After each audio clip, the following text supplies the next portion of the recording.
Uh, 22 years at Walter Reed this time. I was medevac back to Walter Reed in January 1969. My war, nobody cared. I even had my one time my brothers were protesting from New York, but they were protesting at the Department of Justice in Washington while I was lying on the bed at Walter Reed. The country was in turmoil. It just was totally different directions. And as Hal Moore said in We Were Soldiers Once and Young, we went to ground. We just would seek out each other Vietnam veterans, but we just led quiet, low lives. This war, OIF, OEF, is vastly different. The country has been behind the troops from day one. Many of you know Steve Springer. He was the nurse case manager for the amputee program. So just before he retired a couple of months ago, he knew all of the past amputees and all the present amputees. And when he left, he had a list of over 257 people or organizations that he could go to secure help for veterans. It was totally different than my time, absolutely different. I had a couple situations where some people in power wanted to do mega things for veterans. One of them, former very high level, called me and said, I have a friend who wants to get the Fortune 500 companies to agree to hire 500 veterans. I said to him, it ain't going to work.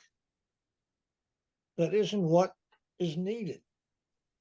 There are two organizations that I know of, actually three.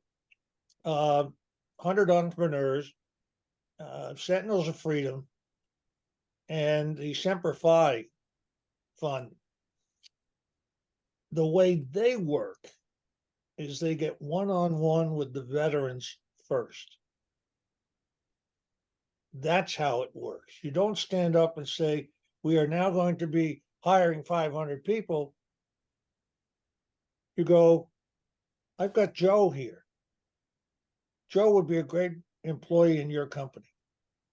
If you hire him, that's great, and you're going to come back to me for more. But that's the rationale behind it, is getting that one-on-one with the veterans, getting to know the veterans, listening to the veterans, so you can find their good qualities, their differences, where they might fit in. Some will fit in the corporate world. Some need education, and then they will go fit in somewhere. But others are more comfortable starting something on their own, and giving them help as to how to do that is what 100 Entrepreneurs has done.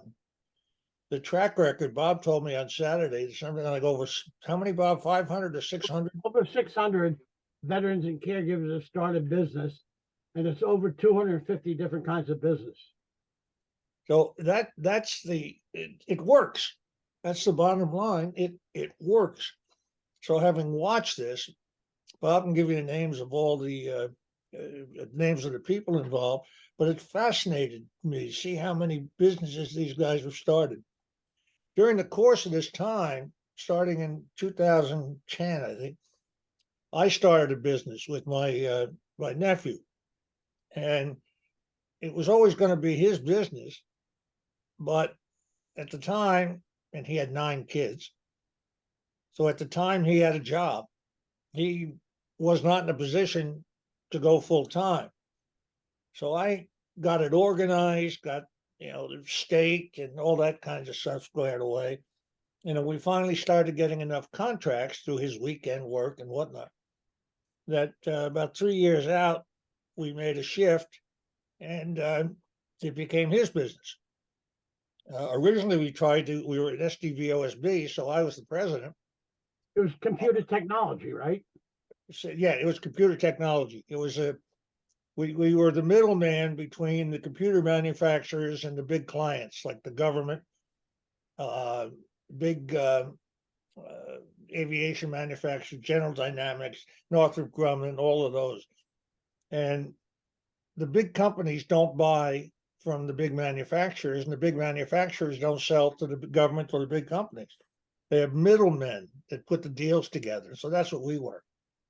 Well, after 3 years, we'd had about 40 contracts. Not one of them was a service disabled veteran-owned small business set aside.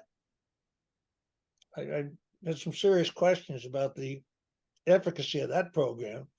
And it was always going to be his company anyway. I'm too old to be involved in that, and to running it. So after 3 years, we were making enough money that he could leave his job, take over full time, and so that's what we did. And to say it was a success is an understatement. First year, I think first year our gross receipts were $2,000. Last year they were 268 million. So that's a pretty good successful record. Keep in mind the margins are very small, so I wasn't making millions of dollars, but nonetheless the business was valuable, and earlier this year it was sold. It was bought by another company. So it was a small business. It was under the SBA. Now, because of the sale, it's no longer, and I'm totally out of it, which is the best part of it. So we got it started and it's gone. But that's the kind of things you can do with the entrepreneurial setting that Bob and Amanda have all set up in this 100 entrepreneurs. It's dealing with one-on-one people, getting them mentors, getting them help. I think it's an invaluable project. Question, since we have a group from Wall Street with Stephanie that signed in from Rec Therapy, I know that reading Judge Farley's history, recreational therapy was really important in his transition, especially skiing. And for us too, we got out on the mountain, and it gives you freedom and just a great opportunity to be outdoors. So I just was wondering if Judge Farley could talk about how rec therapy and skiing also added to his transition. We, Patty and Pat and I have skied together. I got involved in it when I first came back and went to law school. I was not leading a life of a veteran life. Didn't have anything to do with veterans. I tried to live a normal life, and for me that was always sports. So even though I had a prosthesis, I played a lot of golf, played a lot of tennis, and one night, about 1980, I was out on a case at Robert Redford's place, Sundance, and with a bunch of fellow lawyers and the dean of Brigham Young, they're having dinner, and they jumped all over me. Why aren't you skiing? Why aren't you skiing? I say, I have one leg. How am I going to give one leg? Oh, people are doing it all the time. Well, it wasn't that big in 1980, to tell you the truth. But one thing led to another. They ganged up on me, and they got a friend of ours, the assistant U.S. attorney in Denver, to take me to a lesson at Winter Park and learn how to ski. We spent a week up there, and it took about 5 years. I mean, you can't go 1 week a year and learn how to ski on one leg. It takes time. But we went every year, and I got to the point where I was got to be a pretty good skier. So I got my family involved. And my wife and I were out in Vail about 1983. And usually I'm the only gimp on the hill. You know, I'm not used to seeing other people in sit skis or people in one-legged or anything else. All of a sudden, there's all these amputees, sit skis going by me. So what is this? What is it? Well, we had stumbled upon the DAV VA Winter Sports Clinic, the third that they'd ever had. And some people recognized me from work and they said, "Hey, get in the clinic. You're an amputee." So next thing you know, I'm going through the gates and get a medal from the secretary, and it was cool. Okay, we'll go home. About 6 months later, I get a letter from the DAV, and they said, "You're a pretty good skier. Would you ever think of coming out and being an instructor of other amputees?" I said, "Well, sure, if I can help, that would be great." Um, Back then, the professional ski instructors was not that well organized when it came to adaptive ski instructors. So it's much easier. I never went through the training to be one, but the instructors I work with did train me and they were the trainers. So I learned a lot. I became a good instructor and did it for 25 years. And you never have seen, never felt such satisfaction, especially when you take an inner city kid who's never seen a mountain. All of a sudden he's an amputee or a paraplegic or even a low-level quad. And you get him up the top of the mountain and watch him come down. Sometimes they fall, so they stand there and laugh. Most of the time, they're just so excited to accomplish it, to do it. So that's what Patty's talking about. You can see the smile on her face. But there's nothing like the sense of accomplishment that you do when you have a disability like and you overcome it. Adaptive skiing is what it's called now. And what adaptive skiing means is if you have Velcro, duct tape, or super glue, you can get anybody up and down the mountain. We can adapt anything.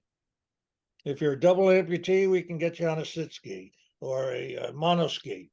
If you're missing an arm, they have new dollies that you can ski with your legs with an arm bearing weight up top. We have everything. It's all adaptive.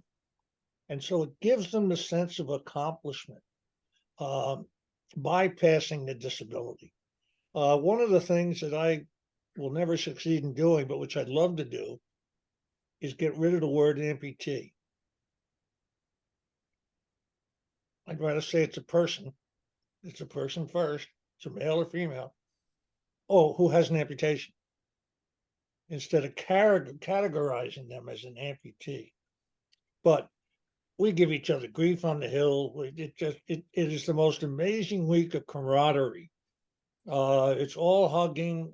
We have 400 vets and over 120 instructors from the United States and Canada teaching these kids how to ski every day, and that's where Patty and Pat learned how to ski, and it was a great time.